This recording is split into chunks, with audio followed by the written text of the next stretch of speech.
அஸ்ஸலாமு அலைக்கும் வரஹ்மத்துல்லாஹி வபரகாத்துஹு. குர்ஆன் தர்ஜுமா அத்தியாயம் 2. அல்பகரா பசுமாடு மதீனாவில் அருளப்பட்டது. பிரிவுகள் 40 வசனங்கள் 286.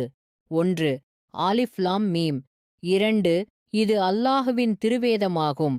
இதில் எத்தகைய சந்தேகமும் இல்லை. பயபக்தியுடையோர்க்கு இது நேர்வழி காட்டியாகும். 3. பயபக்தியுடைய அவர்கள் எத்தகையவர்கள் என்றால், புலன்களுக்கு எட்டா மறைவானவற்றைக் கொண்டு நம்பிக்கை கொள்வார்கள். தொழுகையையும் முறைப்படி கடைப்பிடித்து ஒழுகுவார்கள். இன்னும் நாம் அவர்களுக்கு அளித்தவற்றிலிருந்து நல்வழியில் செலவும் செய்வார்கள். 4.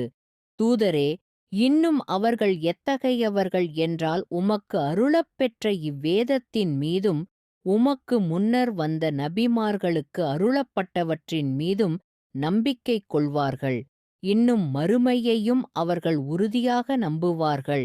அஸ்ஸலாமு அலைக்கும் வரஹ்மத்துல்லாஹி வபரகாத்துஹு.